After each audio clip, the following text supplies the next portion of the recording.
Hi, and welcome to Matcha with Murad, where I, Murad, talk to other creatives about their process, what drives them to make their art, and anything else we find interesting along the way.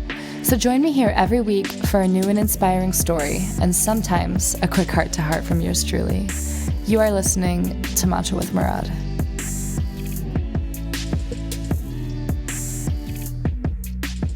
Hello, guys. How are you doing today? I hope you are awesome.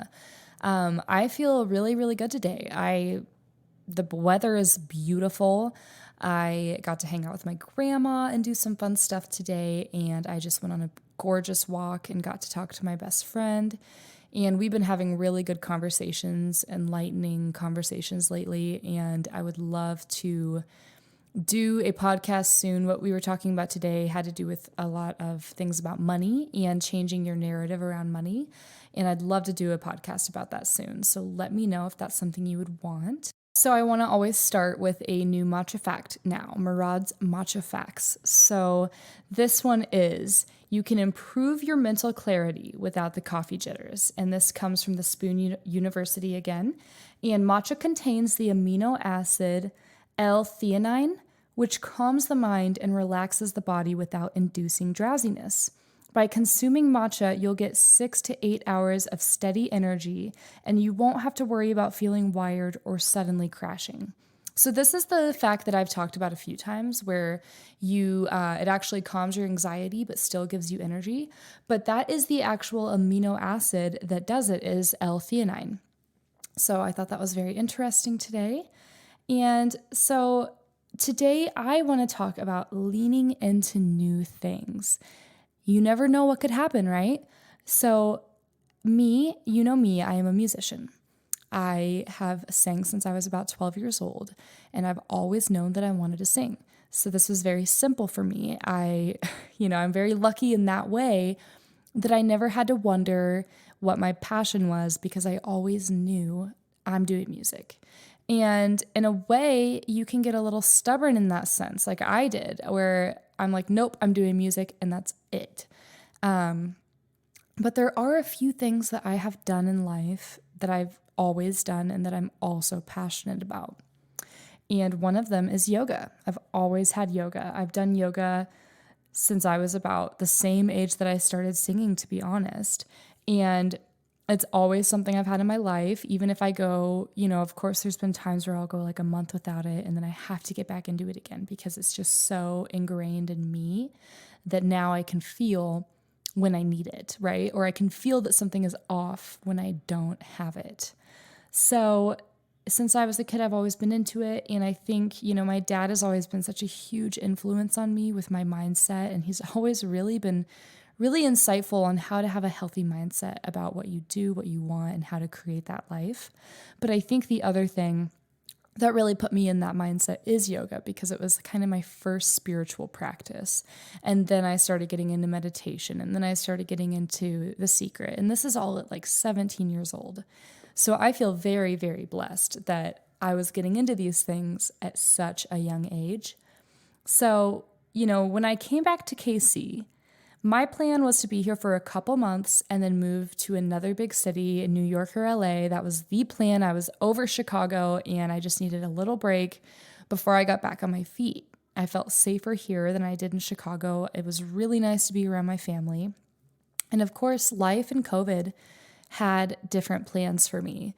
So I met my partner a few months after being here, and it was completely unexpected. I was not necessarily even open to meeting a person. I really thought I would be single for a very long time, and I was very okay with that. And it just so happened that I met the person that actually met all the standards I needed to know that I could be happy with somebody. So if that hadn't have happened, of course, my brain would have shut it down. I would have moved on. But I stopped and I was like, wait a second. Is this the guy? Is this really the guy? Like, after, because I had met him a few years earlier, but didn't think anything of it. And then once I got to spend more time with him, I was like, wait a second, like, does he have everything that I've been looking for and was worried that I might not ever find? And that might have to just be okay because I'd rather be alone than have someone that does not meet these expectations that are simple expectations, but in our world, apparently they are not. So, if I hadn't have been just a little bit open to that, I would have let that go, which kind of blows my mind to think about. I haven't really put that much thought into it before. But that was the first thing, right? I met somebody, and of course, when you meet somebody, you're more likely to stay where they are. And then also, living in a big city has not made sense for a really long time now. It's very expensive to live in these places, and when things are so unpredictable, that risk almost isn't worth it, especially when so many jobs are remote right now because of the pandemic. It just doesn't really make sense to go somewhere where you're paying an arm and a leg just to live. All your money goes to your rent and your utilities and your food. And then after that, it's like, what do I have left? Right? So those were kind of the factors that have kept me in Kansas City. So I got used to life in Kansas City, and I finally decided to go to my old yoga studio, which is where I practiced when I was very young in high school. And it's where I learned, because when I did yoga at home, I just did the videos on the TV and things like that. But once I got into a yoga room, a studio with other people, I really started understanding things differently, how to use Ujjayi breath, how to get into positions, and how to, kind of transfer from upward dog to downward dog, and all of these things, right? And that's where I really got my first practice down. And what I really appreciated about this yoga studio is there was no trying to be trendy, no overpricing because it is trendy, and it wasn't just about the workout. It was truly about the mental benefits of these workouts and of pushing yourself to your limit. And they bring that up through the whole class. You're thinking about what you're doing and you're so in the moment, right? And so that is the first experience that I had with yoga. I started noticing a real difference in myself and in my body mostly. And yoga is the perfect balance of strength, balance, and flexibility. So the advantages are endless physically, but the mental advantage of connecting with your breath and clearing your mind are, in my opinion, equal to meditating every day. And of course, you should try to do both. But if you can't do both, then yoga really puts you in that movement and breath where you're not thinking and you are truly just honestly in a meditative state. And that, as I'm learning more and more, which I'll get to, I'm learning that is obviously on purpose. It is supposed to be a meditative state. And the universe gives you signs if you are aware enough to actually see them. It's giving us signs all the time, but we don't see them because we're stuck in our own world. And I am just so happy that I was aware enough at the time to get this sign, because my studio told me when I was in class that this is the first year, because I just decided to ask. I was like, have you guys ever done yoga teacher training? And they said, you know what? This is the first year we are ever offering it.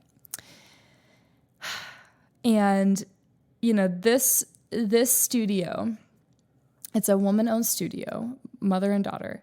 And it has done so much for the yoga community in KC. Like, it's really brought yoga to Northland, right? And I know for a fact there are so many women who would have killed to have this opportunity. They would have loved to practice with the owners of this studio because they are icons. Like, they really do practice. They're just amazing. Like, I could not imagine another person teaching me, because this is like a dream come true. So I was like, I have to jump on this opportunity. And I knew this opportunity was made for me at this time in my life, because when else am I going to be living in my mom's basement, avoiding being a real adult, avoiding responsibilities, rent, all these things, bills? And when am I going to be able to afford this program money-wise and time-wise again, right? So my point to all this is how incredibly important it is to learn and to lean into the universe when it is trying to steer you in the right direction. And maybe it's not the direction that you initially intended, but it is the right one. And you have to lean into it and maybe toy with that a little bit, right? If you feel yourself a little bit uncomfortable or unsure about something, but at the same time, you also feel that that insanely excited feeling in your stomach, right? I promise you won't regret going for it. And you may look back and be like, thank God I did that, because I would not be where I am today.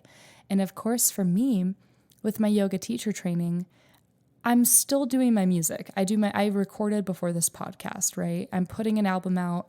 This is all still happening. But why on earth couldn't I do yoga and music at the same time? I mean, I plan on having a yoga practice my whole life anyways. So why couldn't I do them both, right? And sometimes it just takes that restructuring of your brain and your stubbornness and changing things around a little bit to realize your quality of life could be better this way. So I challenge you guys to lean into some more experiences this week. Listen to the universe, listen to signs, be open, and see what could possibly happen.